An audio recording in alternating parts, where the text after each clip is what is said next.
Hello दोस्तों, welcome back to my channel. अगर आपने अभी तक मेरे चैनल को सब्सक्राइब नहीं किया है तो प्लीज जल्दी से मेरे चैनल को सब्सक्राइब कर दें। अगर आप लोग हर नए आने वाले कोरियन ड्रामा की एक्सप्लेनेशन देखना चाहते हैं तो आप मेरे सेकंड चैनल पर देख सकते हैं। सेकंड चैनल का लिंक आपको डिस्क्रिप्शन बॉक्स में मिल जाएगा। एपिसोड 25 की शुरुआत में टियान रोंग की मॉम अब घर के अंदर आ गई होती हैं और टियान रोंग के पूरे घर को ये देख रही होती हैं। टियान रोंग को तो फिक्र लगी होती है कि कहीं इसकी मॉम को वेनबिंग के बारे में न पता चल जाए और इसकी मॉम टियान रोंग से कह रही होती है कि मैंने तुम्हें जिस लड़के का बताया था तुम्हें उससे मिल लेना चाहिए, वो काफी अच्छा है। टियान रोंग की मॉम इसे कह रही होती है कि तुम्हारे घर में लड़कों के जूते और वॉशरूम में लड़कों की चीजें क्या कर रही हैं। टियान रोंग कहती है कि ये सब मेरे किराएदार की चीजें हैं। मॉम कहने लगती है कि तुम्हें लड़कों को अपना घर रेंट पर नहीं देना चाहिए, अगर ऐसे ही चलता रहा तो तुम्हारी शादी कैसे होगी। टियान रोंग कहती है कि बीजिंग में ये बात नॉर्मल है। तो मॉम कहती है कि पहले तुम और मुझे और जोंग के साथ रहती थी और जोंग एक अच्छा लड़का है। तो टियान रोंग कहती है कि असल में जोंग ही मेरा किराएदार है। मॉम जब जोंग का नाम सुनती है तो ये बगैर दस्तक दिए ही जोंग के कमरे में आ जाती हैं। मॉम इन दोनों को एक ही कमरे में देखकर बहुत ही हैरान होती है और बाहर आने के बाद टियान रोंग से कहती है कि तुम आखिर अपना कमरा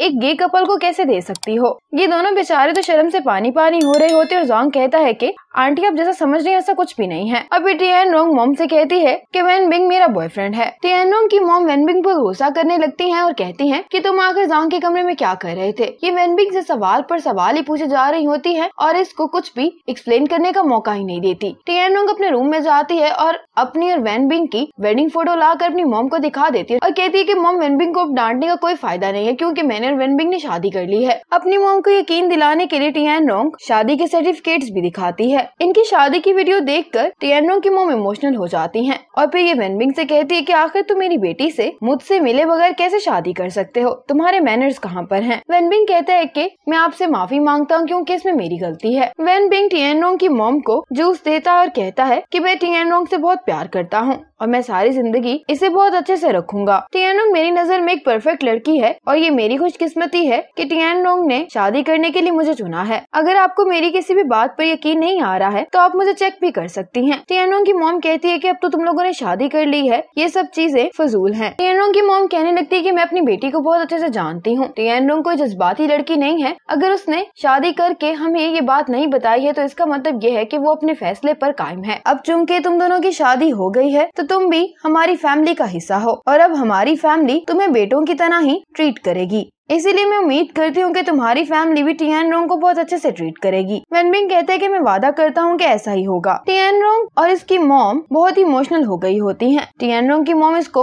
अपने पास बुलाती हैं और फिर इसका हाथ वेनबिंग को देती हैं और कहने लगती हैं कि कोई भी टियान रोंग को तकलीफ पहुँचा सकता है लेकिन तुम कभी भी मेरी बेटी को तकलीफ नहीं पहुँचाओगे। वेनबिंग कहता है कि आंट मैं ऐसा ही करूँगा, आप फिक्र नहीं करें, मैं टियान रोंग का बहुत ख्याल रखूंगा। टियान रोंग वेनबिंग से कहती है कि तुम अभी तक मेरी मॉम को आंट क्यों कह रहे हो। अभी वेनबिंग कहता है कि मॉम मैं आपकी बेटी का बहुत ख्याल रखूंगा और फिर मॉम टियान रोंग को हक करती हैं। अब ये दोनों अपनी मॉम को बाहर छोड़ने के लिए आ जाते हैं। टियान रोंग मॉम से कहती है कि मॉम जब आपको वक्त मिलेगा तो प्लीज आप डैड को इसके बारे में बता दीजिएगा क्योंकि मुझे डर है कि वो ये बात सुनने के बाद मुझ पर गुस्सा करेंगे। मॉम कहती है कि अब तुम्हें डैड के रिएक्शन का सामना तो करना पड़ेगा। मॉम अब वेनबिंग से कहती है कि जब तुम्हारे डैड बिजनेस ट्रिप से वापस आ जाएंगे तो मैं चाहती हूँ कि हम दोनों फैमिलीज मिलकर शादी के बारे में डिसाइड कर लें। वेनबिंग कहता है कि मॉम आप मुझे उन सारी रस्मों के बारे में बता दीजिएगा जो आप अपने होम टाउन में शादी पर किया करते हैं, मैं वो सब यहाँ पर अरेंज करने की कोशिश करूंगा। टियान रोंग की मॉम ये बात सुनकर खुश होती हैं तो वेनबिंग कहता है कि मेरी मॉम को गुजरे हुए काफी साल गुजर चुके हैं, आज मैंने बहुत सालों बाद किसी को मॉम कहा है, इसीलिए मैं आपका बेटा बनने की कोशिश करूंगा। टियान रोंग की मॉम कहती हैं कि मैं तुम पर भरोसा कर सकती हूँ और फिर ये इन दोनों की शादी के लिए इनको रेड एनवेलप दे रही होती हैं। वेनबिंग तो ये लेने से इनकार कर रहा होता है लेकिन टियान रोंग की मॉम जबरदस्ती ये वेनबिंग को देती हैं। आज मुझे चिंगुर इसके बॉयफ्रेंड के साथ डिनर करने के लिए आ गई होती है। इन दोनों ने यहाँ पर अपने दोस्त भी बुलाए होते हैं। लीगोंग आज एक पार्टी पर आया होता है तो मिस्टर फांग इसको कहता है कि एक मसला हो गया है, इसलिए लीगोंग को फौरन अपनी कंपनी वापस आना पड़ता है। प्रॉपर्टी का कोई मसला हो गया होता है जिसकी वजह से ये लोग अपना नेक्स्ट प्रोजेक्ट जिस टाइम पर शुरू होना होता है वो नहीं कर पा रहे होते। लेकिन लीगोंग कहता है कि हम इस प्रोजेक्ट में देरी नहीं कर सकते हैं, हमें इस मसले का कोई और हल तलाश करना होगा। डिनर के दौरान चिंग और इसका बॉयफ्रेंड अपने सभी दोस्तों को बताते हैं कि हम दोनों ने शादी कर ली है, जिस पर ये सारे दोस्त बहुत खुश होते हैं और इन दोनों को कंग्रेचुलेशंस कह रहे होते हैं। मुझे तो चिंग के लिए इतनी खुश होती है कि ये इमोशनल हो जाती है और फिर ये सब लोग यहाँ पर एक पिक्चर भी लेते हैं। मुझे लीगोंग को कॉल कर रही होती है, लेकिन लीगोंग एक मीटिंग में होता है, इसलिए इसकी कॉल नहीं उठा पाता। क्लाइंट को जो प्रोजेक्ट में देरी आने की वजह से नुकसान हुआ होता है वो लीगोंग भरना नहीं चाह रहा होता, लेकिन क्लाइंट कहता है कि अब चूंकि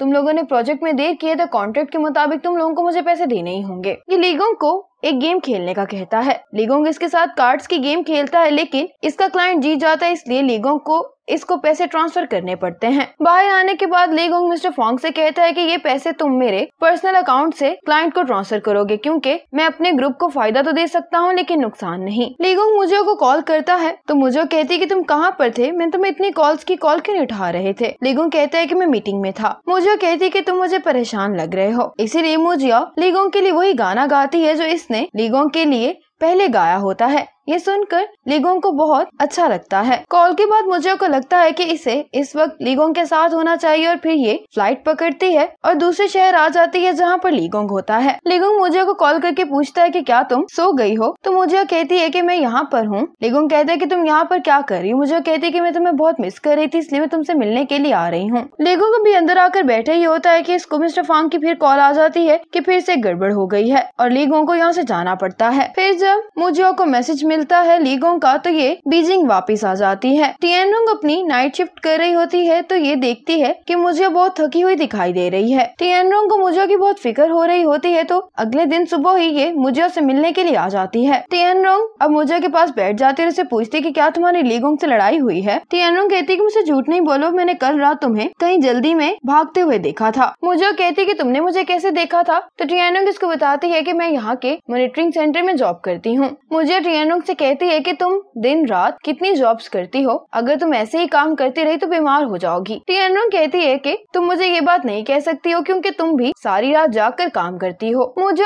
टिएनरोंग को सारी बात बता देती है कि कल रात क्या हुआ था और ये क्यों ऐसे जल्दी में गई थी। मुझे कहती है कि जब मैंने लीगोंग से कॉल पर बात की थी तो वो मुझे ठीक नहीं लग रहा था, लेकिन इस कॉल के बाद मेरे जहन में सिर्फ लीगोंग था, मैं कुछ भी नहीं कर पा रही थी, इसलिए मैं लीगोंग से मिलने के लिए चली गई। टिएनरोंग ये सुनने के बाद कहती है कि कितना रोमांटिक है। मुझे कहती है कि लीगोंग अपना काम खत्म करने के बाद सबसे पहले मुझसे मिलने के लिए आता है, जिससे मुझे ये महसूस होता है कि लीगोंग की नजर में मैं सबसे अहम हूँ। मुझे कहती कि मैं जानती हूँ कि वो बिजी होगा आगे भी, लेकिन अगर मैं लीगोंग को इस तरह से मिस करूंगी तो मैं तो कोई काम नहीं कर पाऊंगी। टिएनरोंग हंसते हुए कहती है कि वो लीगोंग है, तुम उसे किसी आम आदमी की तरह ट्रीट नहीं कर सकती हो। इस बात पर ये दोनों ही हंस रही होती हैं। मुझे फिर इससे पूछते कि क्या तुमने अपने घर का लोन वापस कर दिया है। टिएनरोंग कहती है कि तुम ये बात क्यों पूछ रही हो। मुझे कहती है कि क्या तुम्हें मुझसे पैसे चाहिए क्योंकि मेरे पास 1 मिलियन यॉन है, लेकिन टिएनरोंग मुझे की ये बात इग्नोर करके कहती है कि मैं तुम्हारे लिए कुछ अच्छा सा बनाती हूँ। लीगोंग के जो वर्क पार्टनर होते हैं उन्होंने कॉन्ट्रैक्ट तोड़ा होता है, जिसकी वजह से अब इनकी कंपनी को भी मुश्किलात का सामना करना पड़ रहा होता है। टिएनरोंग जब मुझे के लिए खाना बना रही होती है तो मुझे कहती है कि जब मैं लीगोंग से शादी करूंगी तो मैं चाहती हूँ कि तुम मुझे लीगोंग के पास लेकर जाओ। टिएनरोंग कहती है कि कोई मसला नहीं, मैं तो तुम्हें उसके पास उठाकर भी लेकर जा सकती हूँ। मुझे कहती है कि मेरी शादी हो या ब्रेकअप तुम्हें मेरे साथ हमेशा ही रहना होगा। और अब इन दोनों का झगड़ा बिल्कुल खत्म हो गया होता है और ये दोनों पहले की तरह हो गई होती हैं।